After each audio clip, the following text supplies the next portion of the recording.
മനീഷാ പഞ്ചകത്തിൽ 1-ാം ശ്ലോകമാണ് നമ്മൾ ശ്രദ്ധിക്കുന്നത്. ജാഗ്രസ്വപ്ന സുഷുപ്തികളിൽ സ്ഫുടതരമായി യാതൊരു സംവിത്ത് വികസിതമാകുന്നുണ്ടോ, പ്രകടമാകുന്നുണ്ടോ, യാതൊരു സംവിത്ത് ബ്രഹ്മാവ് മുതൽ പുൽക്കൊടി വരെയുള്ള സകലത്തിലും കോർക്കപ്പെട്ടിരിക്കുന്നുവോ, യാതൊരു സംവിത്ത് ജഗത് സാക്ഷിയിൽ കോർക്കപ്പെട്ടിരിക്കുന്നുവോ, അതുതന്നെയാണ് എൻ്റെ സ്വരൂപം, അല്ലാതെ ഞാൻ ദൃശ്യവസ്തുവല്ല. ഈ ഒരു ദൃഢമായ ബോധം ആർക്കുണ്ടോ അയാൾ ചണ്ടാളനാകട്ടെ ദ്വിജനാകട്ടെ ഒരു സംശയവുമില്ല, അയാൾ ഗുരുവാണെന്നാണ് എൻ്റെ നിശ്ചിതമായ ബോധം എന്നാണ് ഈ ശ്ലോകത്തിൻ്റെ അർത്ഥം. അവിടെ നമ്മൾ ജാഗ്രസ്വപ്ന സുഷുപ്തിഷു എന്നുള്ള പദമാണ് ചിന്തിക്കുന്നത്. ജാഗ്രത് ഇന്ദ്രിയങ്ങളിലൂടെ വിഷയത്തെ അറിയുന്ന അവസ്ഥയാണെന്ന് പറഞ്ഞു. ഇന്ദ്രിയങ്ങളെല്ലാം പിന്തിരിഞ്ഞപ്പോൾ ജാഗ്രത സംസ്കാരത്തിനനുസരിച്ച് അന്ധഃകരണത്തിലുണ്ടാകുന്ന വിഷയത്തോടു കൂടിയ പ്രത്യയമാണ് സ്വപ്നമെന്നും പറഞ്ഞു. വിഷയത്തോടു കൂടിയതാണ്. ശബ്ദസ്പർശ രൂപരസഗന്ധങ്ങളെല്ലാം സ്വപ്നത്തിലുമുണ്ട്. ജാഗ്രത സംസ്കാരത്തിനനുസരിച്ചാണ് ഉണ്ടാവുന്നത്. അപ്പോൾ ജാഗ്രതയിൽ കാണാത്തത് ഞാൻ കാണുന്നുവല്ലോ, കേൾക്കാത്തത് കേൾക്കുന്നുവല്ലോ സ്വപ്നത്തിലെന്ന് ചിലർ പറഞ്ഞെന്ന് വരും. ശരിയാണ്, നമ്മളെ മനസ്സിൻ്റെ വൃത്തികളാണല്ലോ സ്വപ്നമായിട്ട് വരുന്നത്. പക്ഷേ ജാഗ്രത സംസ്കാരത്തിനനുസരിച്ചേ വരൂ.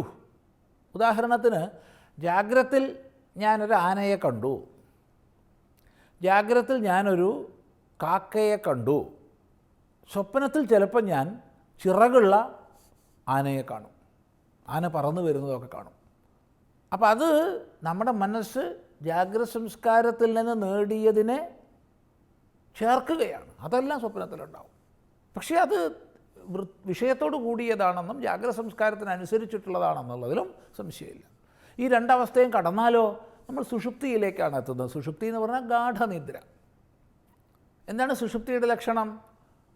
സുഷുപ്തിയുടെ ലക്ഷണം യത്ര സുപ്തോ ന കഞ്ചന കാമം കാമയത്തെ ന കഞ്ചന സ്വപ്നം പശ്യതി തത് സുഷുപ്തം എന്നാണ്.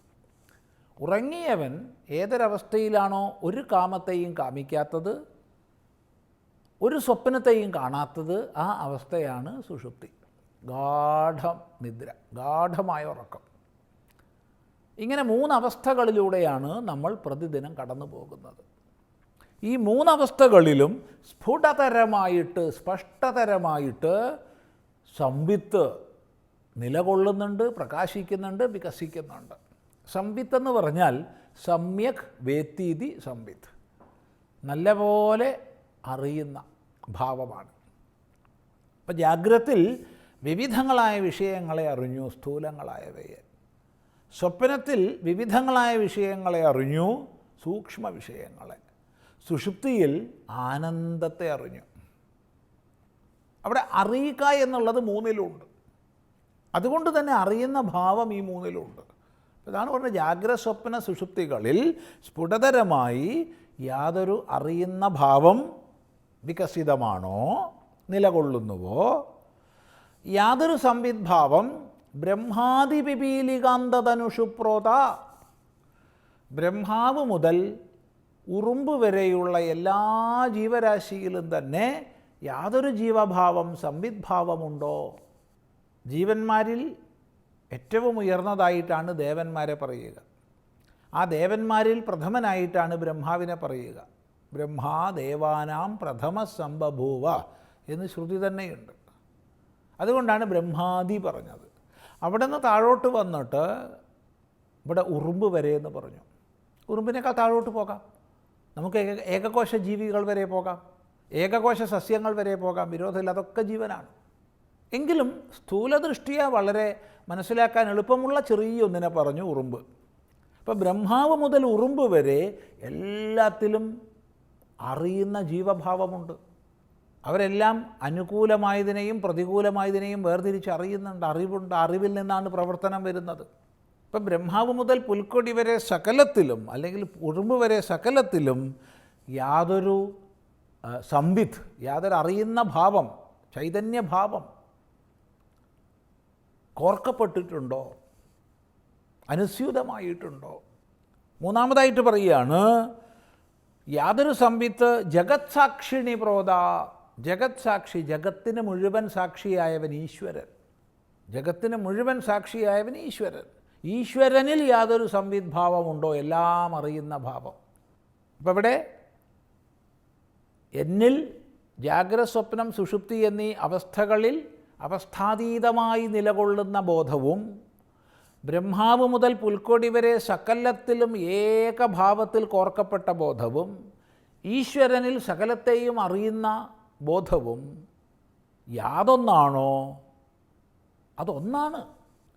ഈശ്വരൻ്റെ ബോധം വേറെ, ജീവൻ്റെ ബോധം വേറെ എന്നില്ല. ഈശ്വരോപാധിയിലൂടെ പ്രവർത്തിക്കുന്നു സമഷ്ടിയിൽ, ജീവോപാധിയിലൂടെ പ്രവർത്തിക്കുന്നു വേഷ്ടിയിൽ.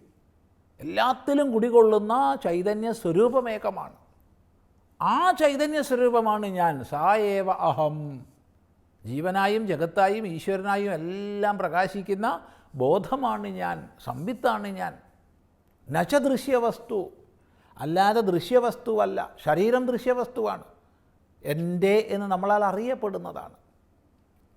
ഇന്ദ്രിയങ്ങൾ ദൃശ്യവസ്തുവാണ്, എൻ്റെ എന്ന് നമ്മളാൽ അറിയപ്പെടുന്നവയാണ്. മനസ്സും ബുദ്ധിയും ദൃശ്യവസ്തുക്കളാണ്, എൻ്റെ എന്ന് നമ്മളാൽ അറിയപ്പെടുന്നതാണ്. എൻ്റെ മനസ്സ്, എൻ്റെ ബുദ്ധി എന്നിങ്ങനെ. എൻ്റെ എന്നറിയപ്പെടുന്നത് ഞാനാവില്ല. ഇവയെല്ലാം അറിയുന്ന ബോധസ്വരൂപമാണ് ഞാൻ. അതാണ് സൈവാഹം നച ദൃശ്യവസ്തു. ദൃശ്യങ്ങളെല്ലാം ദൃക്കാകുന്ന എന്നാൽ അറിയപ്പെടുന്നവയാണ്, കാണപ്പെടുന്നവയാണ്. അവയ്ക്കെല്ലാം ഉപരി അവയെ അറിയുന്ന ദൃക്സ്വരൂപമാണ് ഞാൻ. ഇതി ഇപ്രകാരം ദൃഢപ്രജ്ഞ യസ്യാസ്തി. ദൃഢമായ പ്രജ്ഞയാർക്കുണ്ടോ അവൻ ഗുരുവാണ്. എന്താണ് ഈ ദൃഢപ്രജ്ഞ? നമുക്ക് ചിന്തിക്കേണ്ടതായിട്ടിരിക്കുന്നു. അത് അടുത്ത പ്രാവശ്യം ആവട്ടെ.